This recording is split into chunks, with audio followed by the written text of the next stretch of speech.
Bonsoir à toutes et à tous. Merci de nous recevoir à travers cette édition du soir sur la télévision Bonferré et bonne rupture de jeunes à toutes et à tous.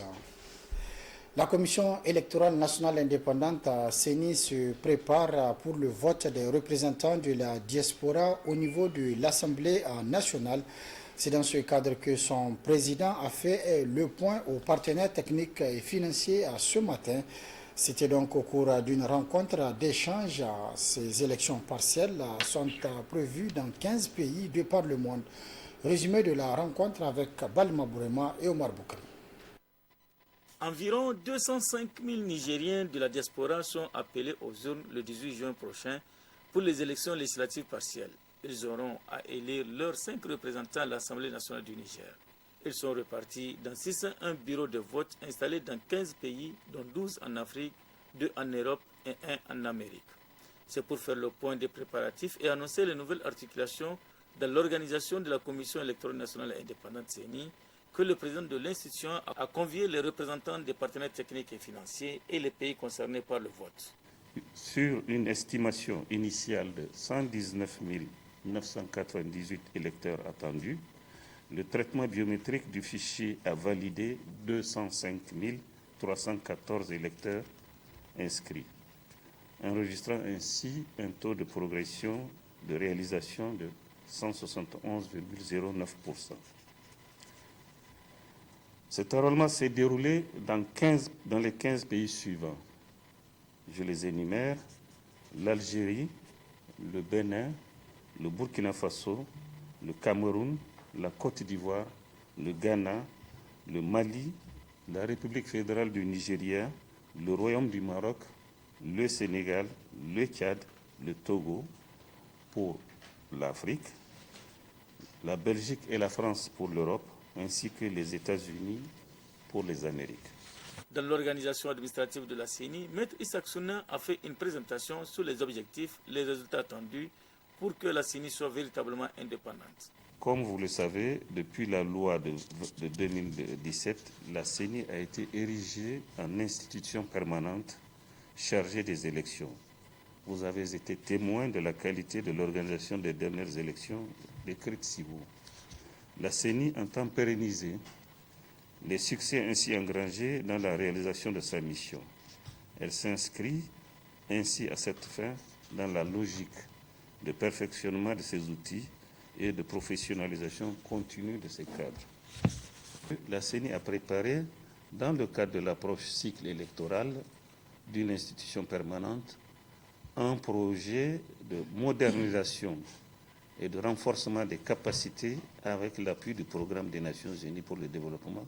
Des partenaires qui ont félicité la CENI pour les résultats obtenus lors des scrutins passés et ont apprécié la nouvelle démarche du président de la CENI lors des échanges.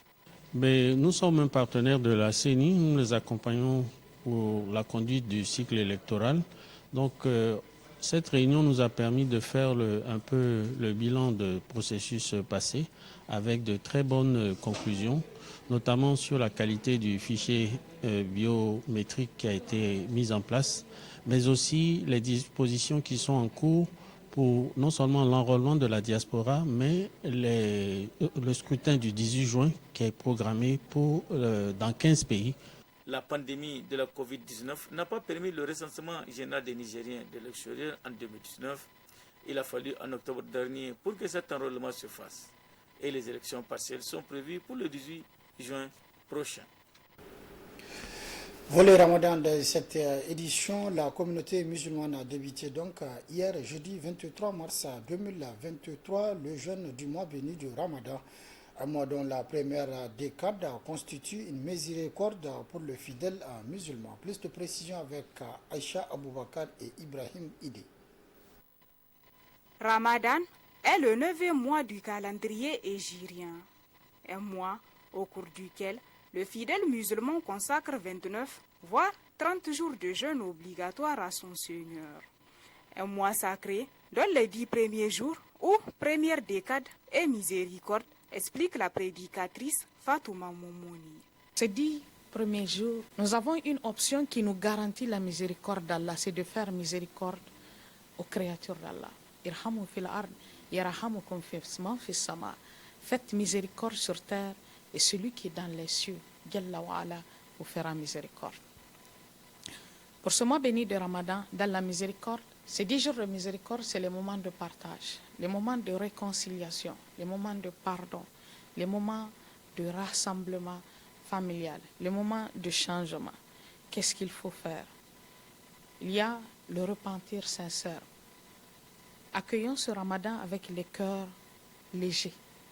Pardonnons et demandons pardon et ayons la force aussi de pardonner, c'est très important. Une période au cours de laquelle certaines œuvres méritoires sont à favoriser. C'est le moment de faire le bilan, parce que pour que le cœur accepte le bien, il faut d'abord l'astreindre à faire le bien, il faut le pousser vers le bien et il faut sortir tous les détritus qu'on a amassés pendant ce mois, pendant les mois antérieurs au mois béni de Ramadan.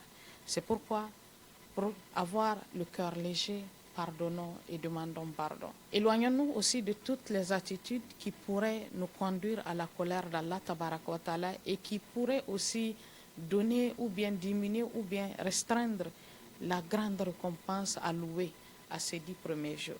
Mois de pardon, de partage et de miséricorde, le Ramadan demeure le meilleur mois de l'année pour la communauté musulmane et qui, pour bénéficier de ses innombrables mérites et accroître en degré de foi, le croyant se doit à la mise en pratique, la multiplication et le maintien des actes obligatoires et surérogatoires.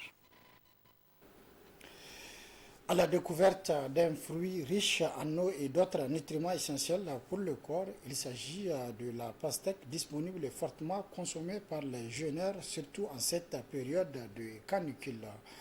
On fait le point donc de cette vente avec Aïchatou Mohamed.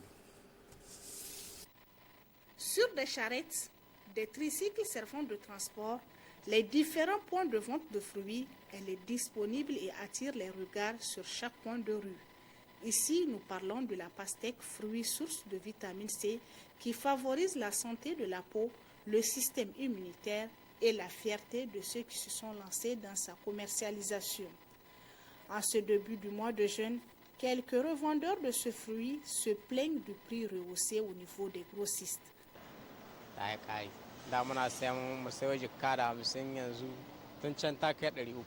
Avant, nous vendons le pastèque à 1050 francs, mais maintenant c'est à 1500 francs. Quand on explique à certains clients, ils comprennent, mais d'autres, ils refusent.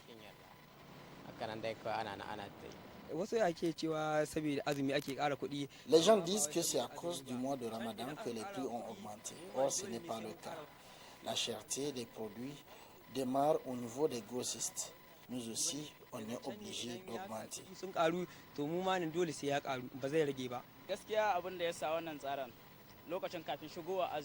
À vrai dire, les prix ont augmenté avec le mois de Ramadan. On n'y peut rien, nous détaillons.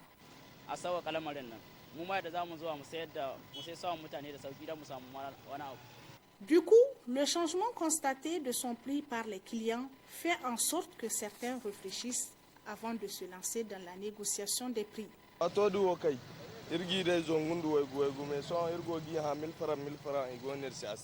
Avant, j'achète à 750 francs le pastèque. Ils refusent maintenant, même quand je leur propose 1000 francs.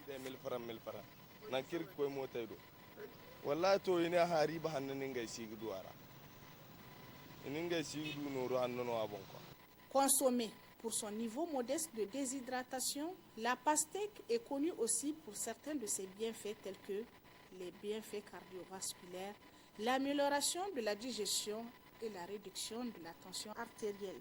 Sa disponibilité doit être proportionnelle à son prix de vente. Du sport dans cette édition, dans le cadre des éliminatoires de la Coupe d'Afrique des Nations Côte d'Ivoire 2024, le MENA national du Niger s'est incliné 2-1 ce jeudi 23 mars 2023 face au Phénix d'Algérie. C'est une rencontre entrant dans le cadre des éliminatoires de la 3e journée. Daniel a donc marqué pour le Niger en seconde mi-temps. Riham Alassane Bonkano marque contre son camp et Riyad a offert la victoire pour les Algériens. N'est-ce pas, Ablazi Mahmoud? La dernière double confrontation entre les Fennecs d'Algérie et le MENA national du Niger remonte à l'année dernière où les deux sélections se sont croisées en match de groupe des éliminatoires de la Coupe du Monde. À l'aller, le MENA s'est incliné 6 buts à 1 et au retour au stade Kounti, Riyad Mahrez et ses coéquipiers ont pris le dessus sur le score de 4 buts à 0. Ce 23 mars, à l'occasion de la troisième journée des éliminatoires de la CAN Côte d'Ivoire 2024, en alignant Tanja dans les cages, Katkore, Abdelkarim Doudou, Rahim Bonkano, Najid Diakouba et Diabaté Ousmane dans la défense, Moumouni Darunkoum, Abdelmajid Soumana, Mohamed Wonkoy dans le milieu et Abdelaziz Ibrahim et Daniel Sousa en attaque. Jean-Michel Cavalli voulait contrecarrer les velléités offensives algériennes et procéder en contre-attaque. Dispositif ayant permis à Daniel Sousa et le Niger d'ouvrir la marque à la 38e minute de jeu.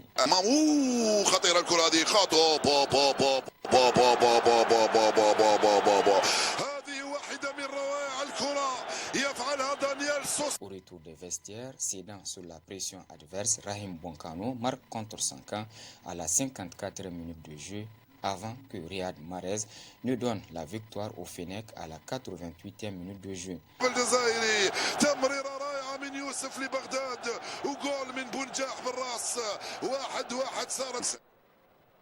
شيبك هي للكرة عمورة جول رياض يا سلام عمورة جول ورياض يا سلام التمريرة ولا أروع من شيبي لعمورة وعمورة لرياض ينقذ 2 buts à 1 sur le score final.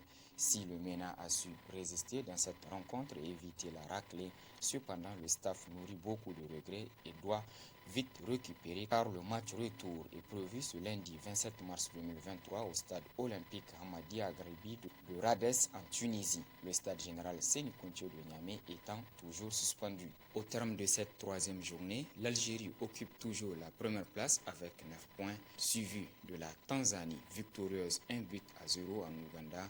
Le Niger avec ses 2 points descend à la troisième place et l'Ouganda 1 point, dernier de ce groupe. C'est la fin de cette édition. Merci de l'avoir suivi à toutes et à tous. Prochain rendez-vous de la rédaction demain, Inch'Allah, à partir de 12h30. Très bonne réception. Au revoir.